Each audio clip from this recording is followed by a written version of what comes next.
Aquí debería estar, ¿ok? Y ya, 1, 2, 3, vamos ya.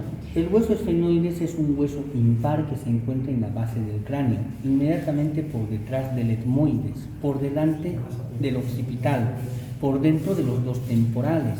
Este hueso tiene un cuerpo que es cúbico, tiene una cara superior, una cara anterior, una cara inferior, una cara posterior y dos caras laterales. Este hueso en su cara superior presenta una porción plana llamada yugo esfenoidal. Este es el yugo esfenoidal. Hacia adelante una proyección que debería haber aquí, que es el proceso etmoidal del esfenoides. Hacia atrás un límite, una línea, el limbo esfenoidal. Por detrás del limbo esfenoidal presenta un surco, el surco prequiasmático, que a ambos lados desemboca en los conductos ópticos. Por detrás de esto aparece un tubérculo, el tubérculo hipofisiario, el tubérculo de la silla, que presenta un pequeño surco por debajo, cóncavo hacia arriba, un pequeño surco, el surco intercavernoso. Por detrás de eso aparece el fondo de la silla. Entre el fondo de la silla y el surco, una pequeña cresta, una cresta sinostósica, que termina en unas salientes, esta de acá, que es la apófisis clinoides media. Esto resulta de la unión del basipress esfenoides con el basipos esfenoides, pero no importa que me digan eso en la presentación. Por detrás del fondo de la silla aparece el dorso de la silla o lámina cuadrilátera, que tiene una cara anterior, una cara posterior, un borde superior y dos bordes laterales con dos muescas, dos escotaduras, una superior y otra inferior. La inferior corresponde al seno cavernoso o carotídeo y la superior al paso del nervio abducens. ¿Ya? Abducens, digo oculomotor, perdón. Abducens, he dicho, no gusta aquí. Oculomotor, listo. No tenemos más nada en la cara superior. La cara anterior es mucho más sencilla. La cara anterior presenta una cresta, la cresta esfenoidal. A los lados unos canales en el que aparecen unos orificios, los hiatos de los senos esfenoidales. ¿Ya? Por los lados de esto, en esta pequeña superficie de acá, unas pequeñas carillas, anfractuosas, con cavidades, hemiceldillas que se articulan con la cara posterior de los laberintos etmoidales. No tiene más nada. La cara inferior es aún más sencilla.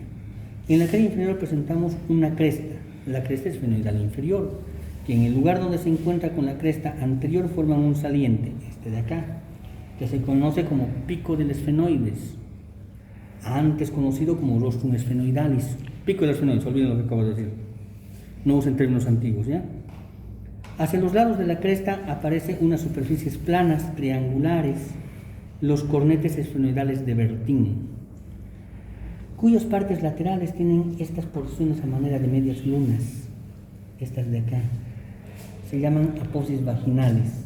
Las apófisis vaginales y el vómer se articulan y forman unos canales esfenovomerianos laterales. No tiene más nada. La cara posterior, esta de acá, es la más difícil de todas. No tiene nada. Las caras laterales. La cara lateral presenta un surco en forma de S alargada, que corresponde al surco del seno cavernoso o seno carotídeo, es lo mismo. En la parte anterior presenta un pequeño surquito, aquí no se ve. Pásame el cráneo. No, había uno cortado. Pásame el cráneo cortado. Aquí aparece el surco del seno cavernoso. Y aquí adelante aparece un surquito. No importa, aparece un surquito, les van a pasar aparece un surquito y un tubérculo que se llama subóptico, ya ahora se van a ese paso, que se llama subóptico. Insertar la polea de reflexión del músculo oblicuo, de los músculos extrínsecos del ojo. Ahí se inserta todo un anillo tendinoso de los músculos extrínsecos del ojo, aquí, en la hendidura. No tiene nada más. Hemos acabado el cuerpo. Vamos a ver las alas. Tiene unas alas menores, unas alas mayores y unas pterigoides. Vamos a empezar con las alas menores, ¿ya? Las alas menores tienen forma triangular, con un borde anterior que se articula con el frontal, una cara superior y una cara inferior que forma parte del techo orbitario y del labio superior y de la fisura orbitaria superior. Tiene dos raíces, una superior y otra inferior. La unión de las dos raíces forma un conducto, el conducto óptico. Por el conducto óptico pasa el nervio óptico y la arteria oftálmica. El ala menor tiene una prolongación posterior, ¿la ven? Una prolongación posterior, esta de aquí, ¿la ves? Se llama apófisis clinoides anterior. Esa es la apófisis clinoides anterior. Ya tenemos la anterior, la media, ¿cierto? La lámina cuadrilátera o dorso de la silla tiene en la unión del borde superior y el borde lateral a la apófisis clinoides posterior. No tenemos nada más en el ala menor. Vamos a ver el ala mayor. El ala mayor tiene dos caras, una cara cóncava endocraniana y una cara irregularmente convexa exocraniana. Un borde lateral y un borde medial. La cara cóncava endocraniana presenta impresiones digitales, a veces surcos de la arteria meningia media, y además presenta tres orificios. Uno, este de acá, el de adelante, se llama agujero redondo. Por el agujero redondo pasa el nervio maxilar, ramo del trigémino, quinto par craneano.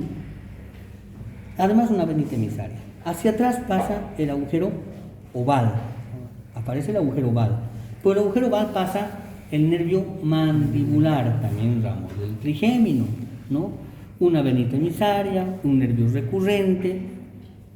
Por detrás del agujero oval aparece otro agujero, el agujero espinoso, porque está al nivel de esta espina de aquí, el agujero espinoso. Por este agujero espinoso está entrando la arteria meningia media y el nervio petroso menor o innominal, ¿no? La arteria meningia media. La arteria meningia media es rama de la arteria maxilar, ramo terminal de la carótida externa. Listo, no tenemos nada más aquí. Vamos a ver la cara exocraniana. Su cara exocraniana hemos dicho que es irregularmente convexa. Presenta esta saliente manera de cresta de aquí, que la divide en dos partes, una medial y otra lateral, ¿no ves? Esta cresta se llama cresta o borde cigomático. Se va a articular con el hueso cigomático, qué fácil es anatomía, ¿no? Y así ha dividido en dos partes. Esta cara medial que forma parte de la órbita y esta lateral que es temporocigomática. La que forma parte de la órbita se va a llamar cara orbitaria, porque así es de fácil medicina. Tiene tres bordes, uno anterior que es el borde cigomático, un borde superior que es el labio inferior de la fisura orbitaria superior, que ya lo habíamos visto, ¿no? Y un borde inferior que es el labio superior de la fisura orbitaria inferior. No tiene nada más. Facilito.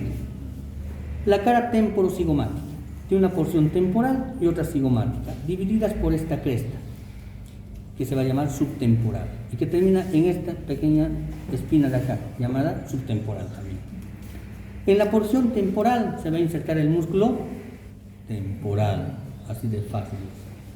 En la porción cigomática se va a insertar el músculo pterigoideo lateral. Esta porción tiene una prolongación posterior aquí, que termina como una espina.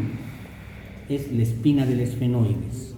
En la espina del esfenoides se va a insertar un ligamento, el ligamento que va a la mandíbula, el esfenomandibular. No hay más nada. Hacia abajo tenemos a las apófisis, bordes, me faltan bordes, perdón. Tiene un borde lateral y un borde medial. El borde medial tiene tres partes, uno anterior que es libre, uno medial que es adherente y uno posterior que es libre. El anterior ya lo conocemos, el labio inferior, la fisura orbitaria superior. El medial ya lo conocemos, es la cara lateral del cuerpo del esfenoides.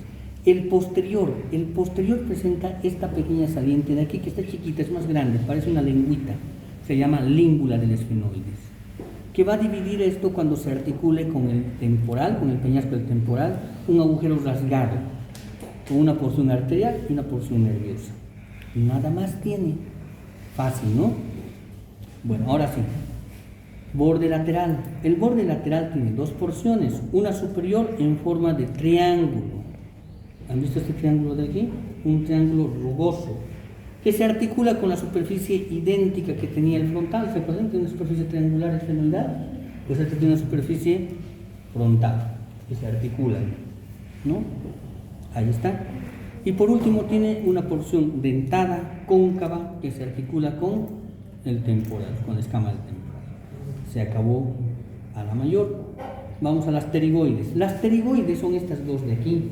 Nacen de dos raíces, una raíz lateral que viene del ala mayor, una raíz medial que viene de la fosa vaginal. Las dos se unen y dejan un espacio, este de acá, este de ahí, un conducto en la pterigoides. Si ustedes fueran Rubier, ¿qué nombre le pondrían al conducto que está en la pterigoides? Conducto pterigoideo. Uy, hija de Rubier. El conducto pterigoideo. El conducto pterigoideo está ocupado por los vasos del conducto pterigoideo y el nervio ovidiano. ¿Ya? Por eso está ocupado. Las dos raíces se unen, descienden porque están bajando y se vuelven a separar formando una escotadura, ¿no? La escotadura pterigoidea, donde se va a ir a articular con la pirámide palatina del hueso palatino. Presenta así una cara anterior en forma de canal y una cara posterior a manera de fosa. A esta cara posterior en manera de fosa le vamos a llamar fosa pterigoidea. En la fosa pterigoidea se va a insertar el pterigoideo medial. Aquí está el lateral, aquí está el medial, ¿cierto? Excepto en la parte superior. En la parte superior va a tener, préstame el cráneo completo, el completo. En la parte superior va a tener, fíjense, una superficie triangular. Esta es la fosa y aquí hay una superficie triangular. Se llama fosa escafoidea. En la fosa escafoidea se va a insertar el músculo tensor del velo del paladar. El tensor del velo del paladar. Hacia abajo presenta, fíjense, un gancho. El gancho pterigoideo en el ala interna, en la lámina interna. El gancho pterigoideo le va a dar inserción al ligamento pterigomandibular. En el ala externa también presenta una espina, ven aquí, una espina innominada. Hoy en otros libros se llama espina de Sibinini, no importa, una espina. En esta espina se va a insertar un ligamento que viene de aquí a aquí. Esta es la espina del esfenoide, de espina a espina, formando el ligamento pterigoespinoso. La aponeurosis que se encuentra aquí abajo termina en este ligamento. Y aquí arriba es una membrana acribillada.